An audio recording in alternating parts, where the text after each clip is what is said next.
Hello students, welcome to our channel. ఈ రోజు ఈ వీడియోలో మనం 10th class maths chapter 4 quadratic equations exercise 4.2 లో ఉన్న క్వశ్చన్ నెంబర్ 3 గురించి నేర్చుకుంటున్నాం.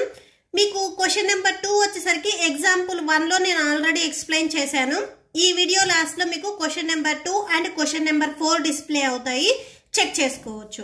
మన ఛానల్ ఇంకా ఎవరైనా సబ్స్క్రైబ్ చేసుకోకపోతే ప్లీజ్ సబ్స్క్రైబ్ చేసుకోండి. మీరు సబ్స్క్రైబ్ చేసుకుంటే ఎక్కువ వీడియోస్ చేయడానికి నాకు కూడా ఒక హోప్ ఉంటుంది. సో ప్లీజ్ సబ్స్క్రైబ్ చేసుకోండి. సో క్వశ్చన్ నెంబర్ 3 చూడండి. Find two numbers whose sum is 27 and product is 182. Two numbers ని సమ్ చేస్తే అంటే యాడ్ చేస్తే 27 వస్తుంది. సేమ్ అదే టూ నెంబర్స్ ని ప్రొడక్ట్ చేస్తే 182 వస్తుంది. అంటే మల్టిప్లై చేస్తే 182 వస్తుంది. ఆ టూ నెంబర్స్ ఏంటివి అనేది మనం ఫైండ్ అవుట్ చేసుకోవాలి. ఓకే, సో సొల్యూషన్ చూడండి. First some of two numbers 27 అని చెప్పారు, సో అది రాసేసుకోండి. సో దాంట్లో ఫస్ట్ వన్ నెంబర్ వచ్చేసరికి ఎక్స్ అని తీసుకుంటున్నాము. ఇక్కడ చూడండి, టూ నెంబర్స్ ని సమ్ చేస్తే 27 వస్తుంది.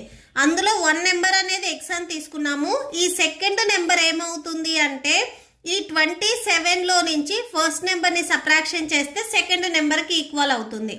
సపోజ్ టూ నెంబర్స్ ని యాడ్ చేస్తే 7 వస్తుంది అని చెప్పామనుకోండి.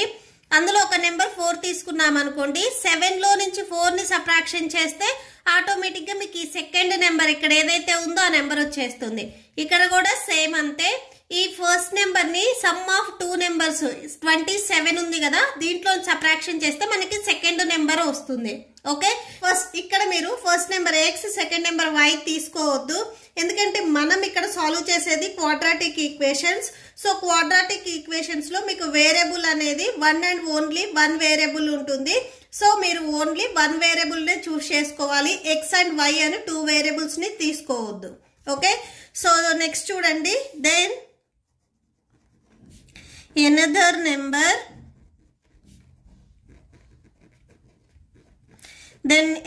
number b.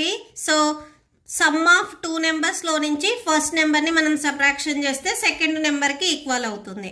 Okay, so according to the question product of these two numbers,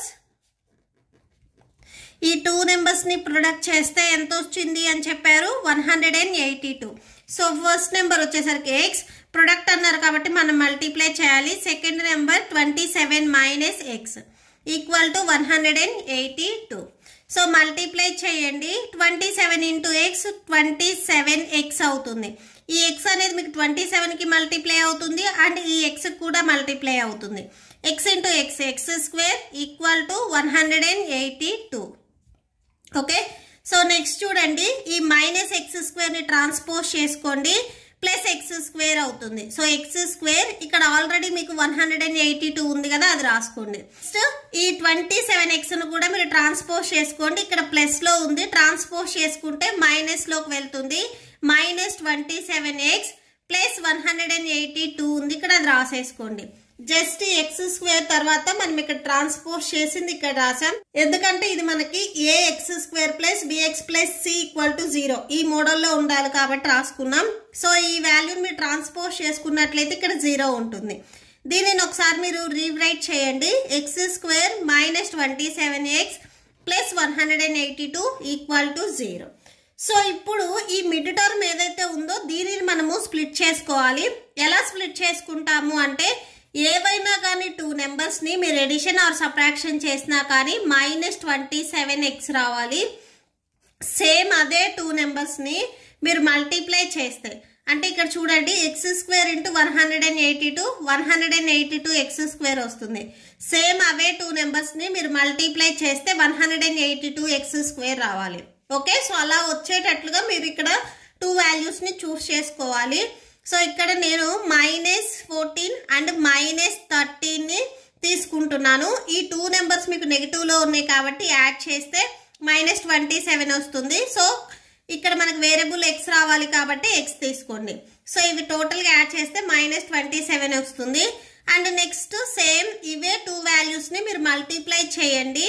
14 13 182 minus into minus plus x into x x square. So condition అనేది satisfy అయింది. So ఇక్కడ దీన్ని ఎలా రాస్తారంటే x square minus 14x minus 13x plus 182 equal to 0. Just ఈ mid టర్మ్ని మనము 14x minus 13xగా split చేసుకున్నాము. ఈ ఫస్ట్ 2 టర్మ్స్లో నుంచి మనం ఎక్స్ని కామన్ తీయొచ్చు. ఎక్స్ని కామన్ తీయండి. ఎక్స్ స్క్వేర్లో 1x అవుట్ సైడ్ రాస్తే ఓన్లీ 1x ఉంటుంది. మైనస్ 14xలో ఈ ఎక్స్ అనేది అవుట్ సైడ్ వెళ్ళిపోతే ఇక్కడ మైనస్ 14 ఉంటుంది. అండ్ మీకు ఇక్కడ సెకండ్ బ్రాకెట్లో కూడా ఎక్స్ మైనస్ 14 వచ్చేటట్లుగా కామన్ తీసుకోవాలి. సో ఎలా వస్తుంది అంటే ఎక్స్కి కోషెంట్ 13 ఉంది కాబట్టి సో 13ని కామన్ తీయండి మీరు. అండ్ మైనస్ ఉంది కాబట్టి మైనస్ రాసుకోండి. 13 into X 13x minus into minus plus 13 4 182 వస్తుంది ఈక్వల్ టు 0. ఈ 2 బ్రాకెట్లో మీకు ఎక్స్ మైనస్ 14 అనేది కామన్ ఉంది కాబట్టి ఇది సింగిల్ టైం రాసుకోవాలి. So X minus 14 and second బ్రాకెట్లో చూడండి ఇక్కడ ఎక్స్ ఉంది, ఇక్కడ మైనస్ 13 ఉంది. సో అది రాసేసుకోండి. X minus 13 equal to 0. Next ఈ 2 ఎక్స్ప్రెషన్ని 0కి ఈక్వల్ చేయండి. X minus 14 equal to 0, x minus 13 equal to 0. Next ఈ మైనస్ 14 మీరు ట్రాన్స్పోజ్ చేసుకుంటే ప్లస్ 14 అవుతుంది. అండ్ ఇక్కడ మైనస్ 13 ట్రాన్స్పోజ్ చేసుకుంటే ప్లస్ 13 అవుతుంది. సో ఆ 2 నెంబర్స్ ఏమేంటివి 13 and 14. So therefore and లాస్ట్లో ఒకసారి కన్క్లూడ్ చేయండి. Therefore the numbers are 13 and 14. ఆ 2 నెంబర్స్ 13 అండ్ 14 మీరు ఒకసారి చెక్ చేసుకోవచ్చు. ఈ 2 నెంబర్స్ని యాడ్ చేయండి 27 వస్తుంది. 13 అండ్ 14 మల్టిప్లై చేయండి 182 వస్తుంది. Okay, so that's it. ఈ వీడియో మీకు నచ్చితే ప్లీజ్ లైక్ చేయండి, మీ ఫ్రెండ్స్కి షేర్ చేయండి అండ్ మన ఛానల్ని సబ్స్క్రైబ్ చేసుకోండి. ఇప్పుడు ఈ వీడియో లాస్ట్లో మీకు before question and next questions display అవుతాయి, చెక్ చేసుకోవచ్చు. Thank you and thanks for watching.